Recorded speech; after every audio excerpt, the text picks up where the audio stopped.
प्यारे बच्चों, आज हम बात करेंगे आपका ड्राइंग का क्लास 10th का पेपर कैसा आएगा।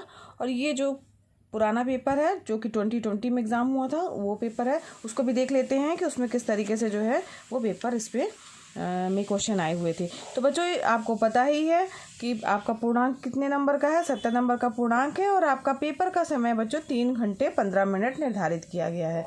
ठीक है,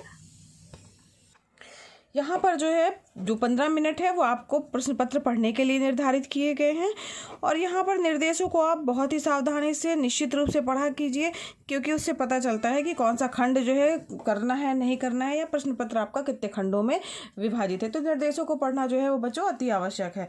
तो यहाँ पर देखिए, सबसे पहले जो है मुख्य पृष्ठ जो है कवर पेज तथा इसमें रखे प्रत्येक उत्तर पत्रक के दाहिने कोने पर अपना अनुक्रमांक लिखना है। आपको ध्यान दीजिएगा, दाहिने कोने पर लिखना रहेगा और शब्दों में साफ साफ जो है अंकों में भी लिखना है आपको और शब्दों में भी लिखना है, जो आपको कॉपी मिलेगी उस पर बच्चों। फिर इसके बाद जो है प्रश्न पत्र आपका 3 खंडों में विभाजित रहेगा। इनमें से खंड का जो है वो प्रश्न अनिवार्य होगा। खंड खा और खंड गा में से किसी एक खंड का ही आपको को हल करना है। ठीक है, तो 3 खंडों में विभाजित है प्रश्न। का जो है अनिवार्य है, खा और गा में से किसी भी एक खंड को आपको करना है। ठीक है, अब इसके बाद जो है खंड का में, अब खंड का की बात है जो कि अनिवार्य है, तो इसमें भी जो है पार्ट किए गए हैं बच्चों। प्राकृतिक दृश्य चित्रण है अथवा आलेखन है अथवा प्रावधिक कला। तो इन तीनों में से खंड का के 3 पार्ट है, उसमें से केवल एक ही भाग को करना है। चलिए बढ़ते हैं अपने प्रश्न पत्र की ओर। नहीं, अभी और है। तो यहाँ चौथा जो है आपका इंस्ट्रक्शन है, खंड खा से स्मृति चित्रण अथवा खंड गा से भारतीय चित्रकला में से किसी एक का ही उत्तर देना है। खा में से आप स्मृति चित्रण को दे सकते हैं अथवा गा में से भारतीय चित्रकला। तो या तो आप स्मृति चित्रण कीजिए या तो भारतीय चित्रकला के प्रश्न को कीजिए।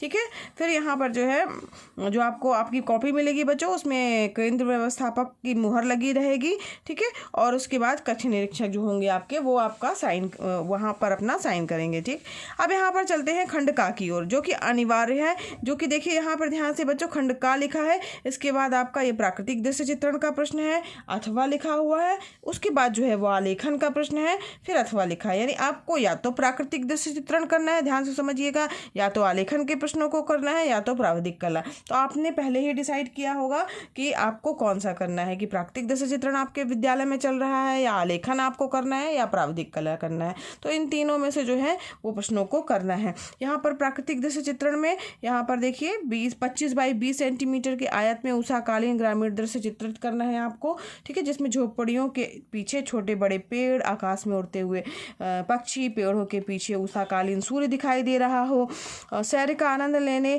नदी की ओर जाता हुआ एक व्यक्ति। संयोजन स्पष्ट, सुंदर व प्राकृतिक होना चाहिए। चित्र में जल रंगों अथवा पेस्टल रंगों का प्रयोग करना है। जल रंग हेतु वाटरमैन पेपर और पेस्टल रंग हेतु पेस्टल पेपर का प्रयोग करने के लिए इसमें लिखा गया है यहाँ पर लेकिन जो आपको वहाँ पर पेपर मिलेगा उसी पेपर में आपको बनाना रहेगा बच्चों। और साथ ही बच्चों ये यहाँ पर जो है चित्रांकन कर जो नंबर डिवाइड किए गए हैं, वो अगर आपका रचना सही है, सारा चित्र समझ में आ रहा है, उसके 15 नंबर निर्धारित किए गए हैं। और संयोजन के लिए बच्चों 7.5 नंबर है। रंगों का चयन जो आपने किया उसके लिए है 15 नंबर, और आकर्षण एवं सामान्य प्रभाव के लिए 7.5 नंबर निर्धारित किए गए हैं। ठीक है, तो इस प्रकार से जो है ये आपका 45 नंबर का जो है वो पहला प्रश्न है। 45 नंबर जो है आपके इसमें निर्धारित किए गए हैं पहले प्रश्न के लिए। इसी तरह अगर आपने आलेखन चुना हुआ है, यहाँ पर ध्यान दीजिए बच्चों, प्राकृतिक दृश्य चित्रण के लिए जो ये प्रश्न आया हुआ है, इसका वीडियो जो है चैनल की प्लेलिस्ट में डला हुआ है। आप देख सकते हैं किस तरीके से आपको प्राकृतिक दृश्य चित्रण का ये वाला चित्र बनाना है, और किस तरीके से आपको वाटर कलर का प्रयोग करते हुए जो है वो आप सुंदर सा चित्र बना सकते हैं। तो इसका वीडियो आप जाकर के चैनल की प्लेलिस्ट में देख करके आप बना सकते हैं, देख सकते हैं। फिर दूसरा प्रश्न है आलेखन। तो आलेखन जो है अथवा में है बच्चों, या तो ये करना है, या तो ये, या तो ये। तो आलेखन के अंतर्गत जो है 10 सेंटीमीटर अर्धव्यास। अर्धव्यास मतलब हुआ क्या, त्रिज्या। ठीक है, अर्धव्यास, व्यास का आधा क्या कहलाती है, त्रिज्या।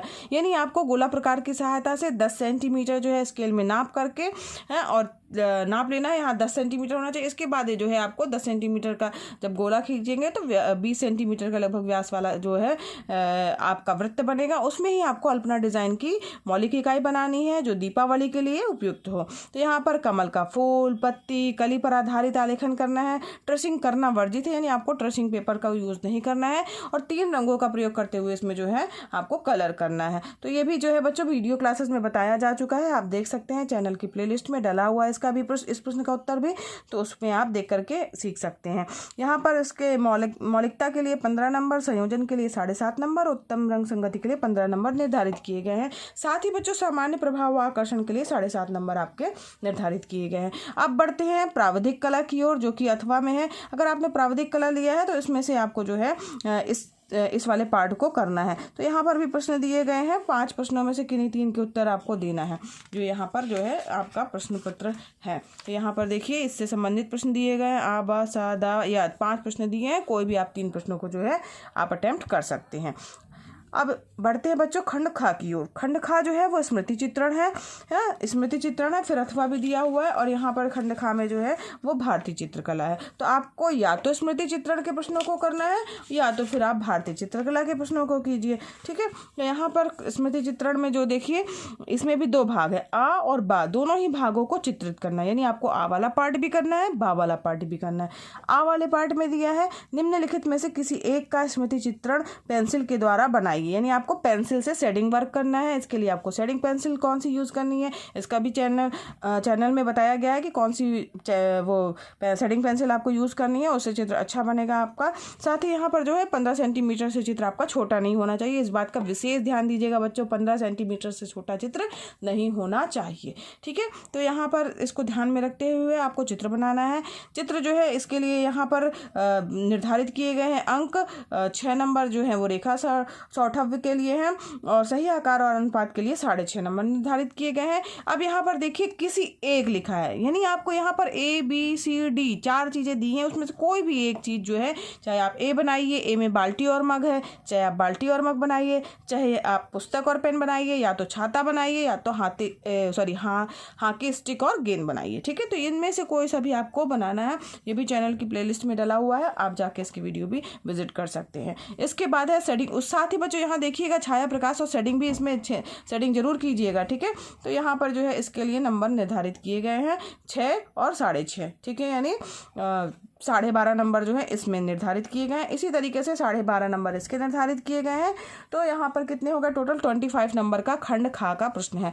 यहाँ पर भी देखिए बा जो प्रश्न है उसमें एक ही आपको चित्र बनाना है, जो कि पत्ती सहित आम है, सलजम है पत्ती के साथ में, गाजर है पत्ती के साथ में, या 2 केले एक जोड़े में। तो ये भी बच्चों 2 केले एक जोड़े का भी चित्र डाला हुआ है, आम का भी चित्र डाला हुआ है पत्तियों सहित। तो यहाँ पर जो ये प्रश्न दिए हुए हैं ये दोनों जो है आपको चैनल की प्लेलिस्ट में मिल जाएंगे, आप देख करके इसको देख करके सीख सकते हैं, बना सकते हैं अपने फेयर कॉपी में, ठीक है। तो यहाँ पर देखिए ये आपको इसमें से एक ही कोई बनाना है, ABCD 4 ऑप्शन दिए रहेंगे और कोई भी एक बनाना है। ध्यान से समझिएगा पेपर का पैटर्न, क्योंकि बच्चे बहुत कंफ्यूज होते हैं कि कौन सा खंड करना है कौन सा नहीं करना है, इतने सारे दिए हुए हैं ना। तो यहाँ पर इसमें अगर आप स्मृति चित्रण कर रहे हैं बच्चों, तो यहाँ पर आपको ये भी करना होगा और ये भी करना होगा, इसमें से 4 में से कोई एक करना है, इन चारों में से कोई एक करना है, ठीक है, समझ में आ गया।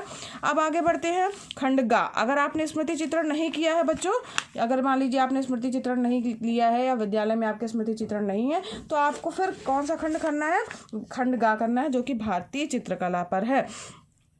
अब यहाँ पर भारतीय चित्रकला की विशेषताओं का उल्लेख जो है आपको करना है, ठीक है। ये 15 नंबर का प्रश्न है। या तो आप अजंता की गुफा और बाघ की गुफा के बारे में जो है वो बता सकते हैं, वो भी 15 नंबर, इन दोनों में से कोई भी एक आप कर सकते हैं। इसके अलावा जो है यहाँ पर वैकल्पिक प्रश्न दिए गए हैं 15 नंबर का, तो ये हो गया, और 10 प्रश्न आपके वैकल्पिक दिए गए हैं, इसको आप कर सकते हैं। तो चलिए इनको भी देख लेते हैं। वैकल्पिक सारे प्रश्न बच्चों, इसका एक पूरा वीडियो बना हुआ है कि जो चित्रकला से संबंधित सारे वैकल्पिक प्रश्नों का एक वीडियो है, आप वो पढ़ लेंगे। सारे प्रश्न लगभग उसी में से आते हैं और वो प्रश्न उसी में से आए भी हुए हैं। तो यहाँ देखिए ये भी चैनल की प्लेलिस्ट में वो वीडियो डला हुआ है, अच्छे से ध्यान से देख लेंगे। यहाँ पर है बच्चों निम्न में कौन सा रंग ठंडा है, तो यहाँ पर ठंडे रंग की बात हो रही है। तो यहाँ पर देखिए ऑप्शन जो दिए गए हैं ये सारे जो है वो उष्ण रंग है, ठंडा रंग हरा है। तो यहाँ पर बा विकल्प आपका सही होगा, ठीक है, समझ में आ रहा है, बा विकल्प आपका क्या हो जाएगा, सही हो जाएगा। फिर इसके बाद है अगला है काले रंग का विरोधी रंग है, तो काले का विरोधी रंग जो है वो सफ़ेद है, यहाँ पर दा विकल्प आपका आपका सही होगा। ठीक है, समझ में आ रहा है ना बच्चों। फिर इसके बाद है उत्तर प्रदेश में ललित कला अकादमी कहाँ स्थित है। तो यहाँ पर जो है आप प्रयागराज कर दीजिएगा। ये बहुत पहले का दिया है इलाहाबाद, अब तो नाम चेंज हो गया है, तो यहाँ पर प्रयागराज कर दीजिएगा। इंद्रधनुष में कितने रंग होते हैं, सभी को पता है बच्चों कितने रंग होते हैं, 7 रंग। तो इसका विकल्प 7 जो है वो सही होगा, सा वाला। फिर है कौन सी पेंसिल से खींची गई रेखा अधिक काली होती है। तो बच्चों जो हम पेंसिल देखते हैं, शेडिंग पेंसिल यूज़ करते हैं, तो वहाँ जो शेडिंग पेंसिल का सेट होता है HB 2B 4B 6B 8B इस तरह से होता है बच्चों। तो यहाँ पर जो H वाले नंबर रहते हैं वो लाइट के लिए रहते हैं, और B वाले जितना भी B का नंबर ज़्यादा होता जाएगा वो पेंसिल और अधिक डार्क होती जाएगी। ठीक है, और अधिक काली होती जाएगी। यहाँ पर B में सबसे ज़्यादा नंबर 6B है, तो इसका ऑप्शन A जो है वो सही होगा। तो 6B पेंसिल सबसे ज़्यादा काली चलेगी। ठीक है, B से बोल्ड, तो आप ध्यान दीजिएगा, बोल्ड यानी गाढ़ा। अगर गाढ़ा की बात आ रही है तो आप जितना भी B का अंक सबसे ज़्यादा जो भी दिया हो प्रश्न में, वो सबसे ज़्यादा वाला ही अंक जो है सबसे काला होगा, उसकी उस पेंसिल की रेखा जो है सबसे काली होगी। ठीक है, तो A इसका विकल्प सही है। फिर जोगीमारा गुफा कहाँ स्थित है। तो जोगीमारा गुफा बच्चों ये छत्तीसगढ़ में स्थित है, सरगुजा में, लेकिन ये यहाँ पर चूंकि मध्य प्रदेश दिया हुआ है, छत्तीसगढ़ का कहीं नाम नहीं है, तो मध्य प्रदेश में ही पहले छत्तीसगढ़ था। तो ये पुराना क्वेश्चन दिया हुआ है, पुराने समय का है, तो यहाँ पर A विकल्प जो है आप मध्य प्रदेश आप इसमें लगा दीजिएगा। ठीक है, इसके बाद जो है लेकिन वास्तव में जोगीमारा की गुफा जो है वो सरगुजा है, वहाँ छत्तीसगढ़ में वहाँ पर है। फिर तटस्थ रंग कौन से हैं। तटस्थ रंगों की बात हो रही है, तो तटस्थ रंग जो है वो काला और सफ़ेद जो है वो क्या है, तटस्थ रंग कहलाते हैं। यहाँ पर सा विकल्प इसका सही हो जाएगा। आगे बढ़ते हैं नेक्स्ट प्रश्न की ओर। तो निम्नलिखित में से द्वितीयक रंग कौन सा है। द्वितीयक रंग जो होते हैं बच्चों वो बनाए जाते हैं दूसरे रंगों के मिलाने से। तो यहाँ पर लाल, नीला और पीला ये प्राथमिक रंग ही है, नारंगी रंग जो है वो आपका द्वितीयक रंग है। तो बा विकल्प इसका सही हो जाएगा। ठीक है, समझ में आ रहा बच्चों। इसके बाद नेक्स्ट प्रश्न है संपूर्ण कोण होता है। तो संपूर्ण कोण की बात आ रही है, यानी पूरे वृत्त के अंदर स्थित कोण। तो संपूर्ण कोण जो है वो 360 अंश का होता है। आ विकल्प इसका सही होगा। संपूर्ण कोण कितने अंश का होता है बच्चों, 360 अंश का। ठीक है, इसके बाद हम आगे लास्ट प्रश्न की ओर बढ़ते हैं। तो रंग माध्यम में सबसे अधिक पारदर्शी रंग कौन सा होता है। तो पारदर्शी रंगों की बात की जा रही है, तो निश्चित रूप से वाटर कलर सबसे पारदर्शी रंग होगा। तो यहाँ पर बा विकल्प इसका सही है। तो इस प्रकार से बच्चों आपको पेपर का पैटर्न पूरा समझ में आ गया होगा कि किस तरीके से आपका पेपर आना है, आपको कौन से खंडों को करना है। तो ये आप डिसाइड करके जो है पहले से जाइएगा और उन प्रश्नों को आप कीजिएगा। चित्र जो है आप साफ सुथरा बनाइएगा। क्या सावधानियां रखनी है आपको, चित्रकला के पेपर के दिन क्या क्या लेके जाना है, किन रंगों का प्रयोग करना है। तो ये सब चीज़ें जो है पहले की वीडियो क्लासेस में बताई जा चुकी हैं। अगर आपने नहीं देखी है तो चैनल की प्लेलिस्ट पर विजिट कीजिए। क्लास 10th आर्ट की प्लेलिस्ट है बच्चों, उससे आप उसके वीडियो देखिए, तो उसमें आपको सब पता चल जाएगा कि कैसे कैसे आपको चित्र बनाना है, कैसे ड्रा करना है, कौन सी पेंसिल यूज़ करनी है शेडिंग के लिए, कौन से कलर यूज़ करने हैं, और हमें क्या क्या सावधानी को ध्यान में रखते हुए एग्ज़ाम वाले दिन क्या क्या लेके जाना है। तो इस प्रकार से बच्चों अगर वीडियो बच्चों ये पसंद आया हो तो वीडियो को लाइक कीजिएगा। चैनल पर नए हैं बच्चों तो चैनल को सब्सक्राइब कीजिए। ये वीडियो क्लासेस बच्चों एकदम फ्री है, तो आप भी लाभ लीजिए, अपने फ्रेंड्स को भी शेयर कीजिए ताकि वो भी इसका लाभ ले सके। बच्चों बेल आइकन दबाना मत भूलिएगा, नहीं तो नए वीडियो का नोटिफिकेशन आपको सबसे पहले नहीं मिलेगा। धन्यवाद बच्चों, मिलते हैं एक नेक्स्ट वीडियो में।